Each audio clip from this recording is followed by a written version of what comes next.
All right, guys, here's part one of our Q&A video series. The gun I happen to have on the bench is good for a couple of things here, so we're going to go over that. Today's video will be caliber swaps between 8mm and 7.62. We're also going to go over how to remove and install your recuperator. What else is on this one? Yes, buttstock. So we'll start here. I get this question quite often, and it asks, hey, my buttstock is loose and wobbly, what can I do about it?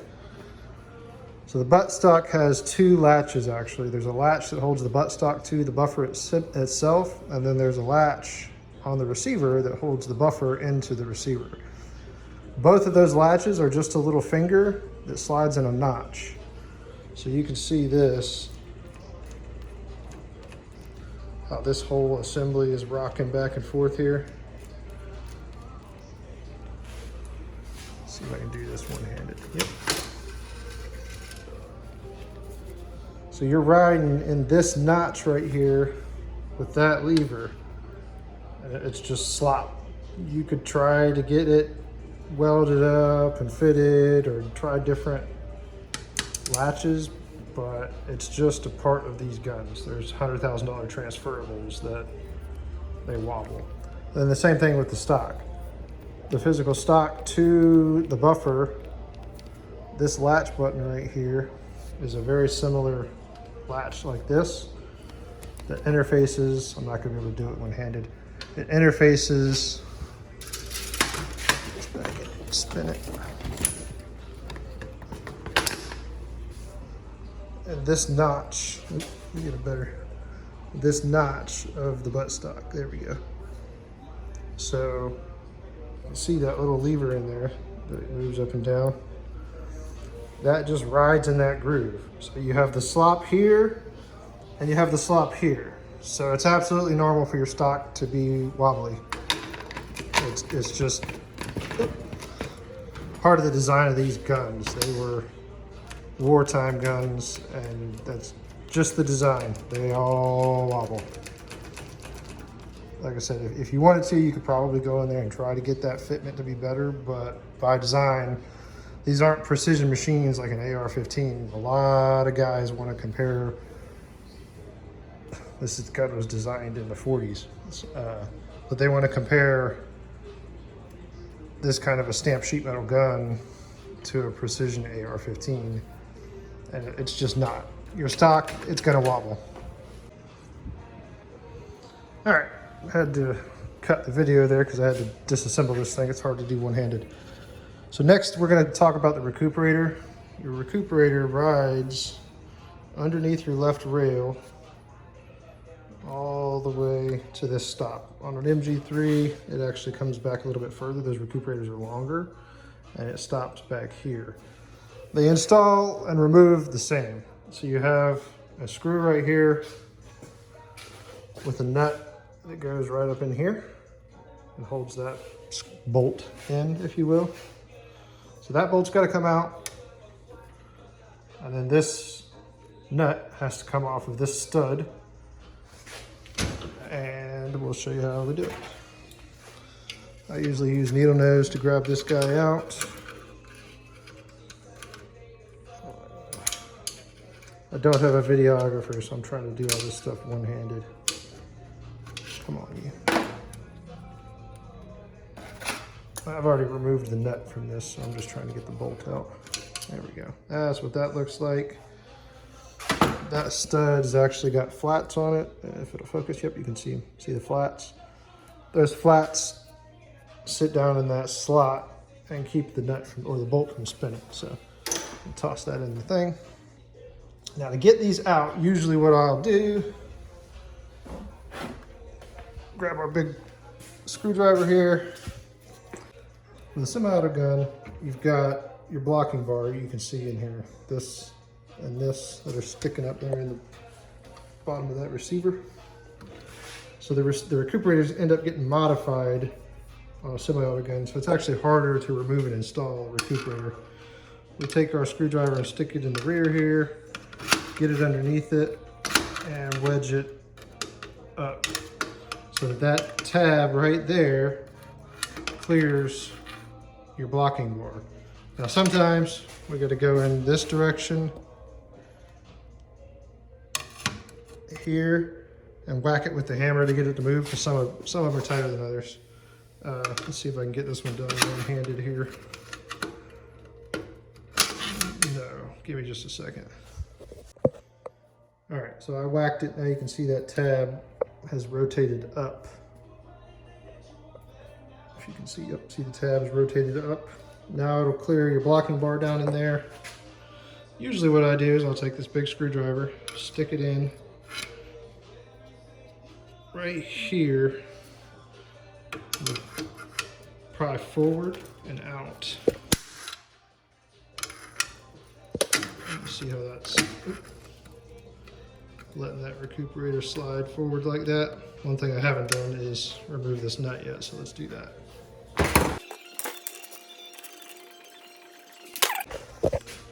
So like I said, we'll push that up and out. This one's pretty loose, so I was able to just pull it out.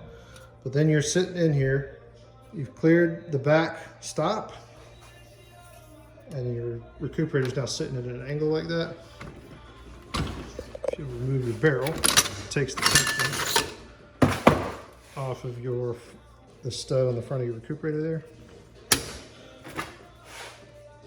A little hammer and a little tap.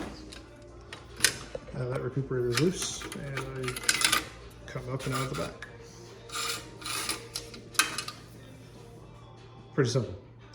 Installation, one of the things that I see oftentimes with these is this recuperator stud has a foot on it.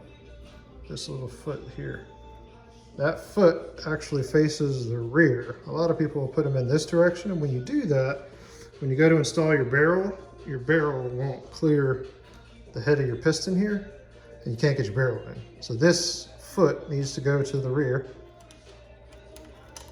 So we'll get that in there. And then you want to make sure that it's twisted all the way and up against this side in order to get the recuperator in.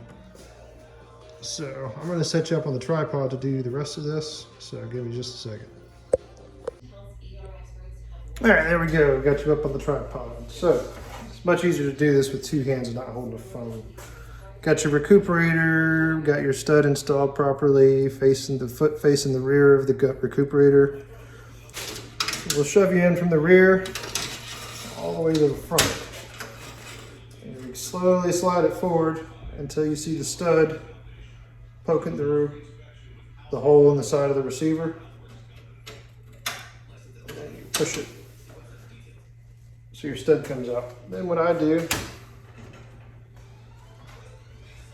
grab your nut, put your nut on. You don't want to run that all the way tight. You just want it tight enough where the stud's not going to pop out of the recuperator when we try to do this next step. Take our big screwdriver, insert it here in the rear, and the rear backside of this recuperator, of course on an MG3 it's a little bit different, but we're going to grab where it sits up against the stop on this MG42 style, and we're going to leverage it forward and then slide it down into its slot. Now, let me see if I can get this camera reworked so you can actually see that from this angle. All right, let's see if we can find that and make that work. So we stick our screwdriver in here, we leverage it forward just a little bit, and then we push it down into its slot. And it literally falls in place just like that. Take a screwdriver, or your ratchet rather, tighten that front bolt, stick your rear bolt in, your recuperator's installed. All right, the next common question we get is caliber swaps. What do you need to do a caliber swap? 8mm, obviously you need an 8mm barrel, an 8mm feed tray, 8mm top cover. Some 7.62 guns will run with this 8mm stuff. But if you notice, the feed trays are physically shorter because it's a shorter round for 7.62. So a 7.62 feed tray won't work with an 8 mil top cover. An 8 mil top cover won't work with a 7.62 feed tray, vice versa, all that stuff. So you have to have either a full 8 mil setup top cover feed tray or a full 7.62 setup top cover feed tray. That's just the way it is. The rest of the 8mm parts, like I said, barrel, top cover, feed tray. You have your booster. Some people call it a flash hider. It's actually a booster. That's neither here nor there, but this is the 8 mil style. Then you have your booster nozzle. These come in different orifice sizes. The larger the hole, the lower your gas pressure. The smaller the hole, the higher your gas pressure. It's pretty simple. There's a bunch of different sizes of these. You can adjust 8 mil gas boost by adjusting what size orifice you have in this booster nozzle. Then you have your barrel bearing, and this is an 8 mil style. There's not the ring on it like you see with this 7.62 one, this ring right here. 7.62 ones are also chromed, at least the later ones are. But this one's got the Yugo part number stamped at the end of it. There's the in-betweens. So this is an 8 mil one. This is a 7.62 conversion, like on a early MG1 style.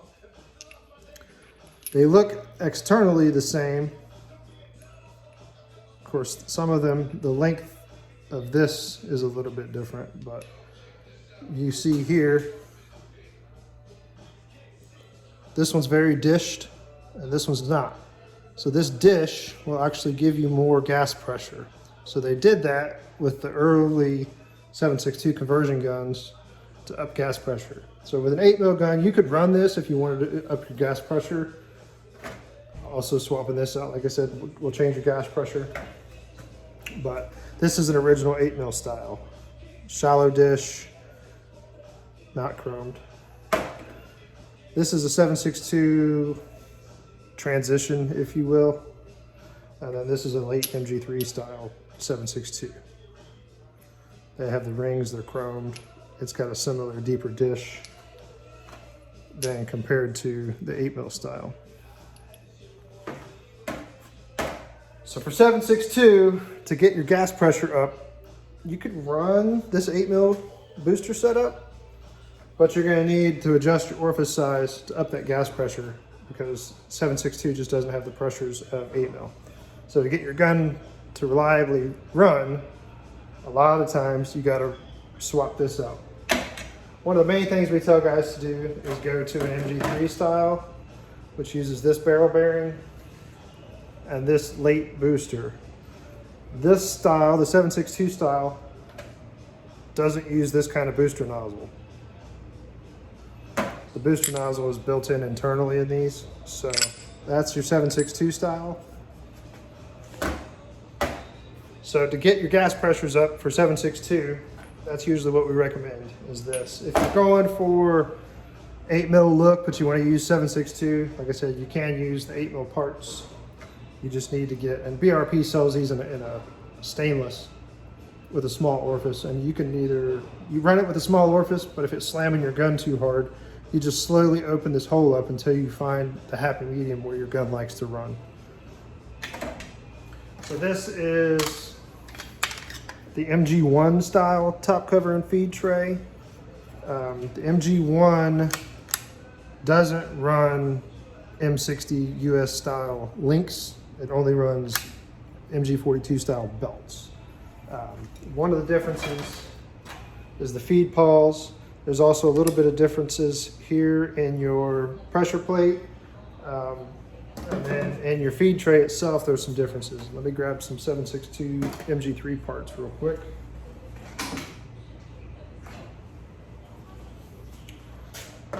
So one of the main differences, your zero marked feed pawls. If you notice here, that center pawl is a little bit different, and even the outside pawls are a little bit different. This one's been narrowed. compared to these outer paws. And this one's also been narrowed compared to these inner paws. Most of your 762 is going to have this spring in here. For semi-auto, we remove that because it sets you up for full auto position instead of semi-auto position. That's neither here nor there. But the other difference in these later MG3 style, this one's broken, but they have this hold open feature that interfaces in this notch of your camming section. And that, when you lift your top cover, it keeps your top cover open. So this one's broken. This is one of the IO Inc.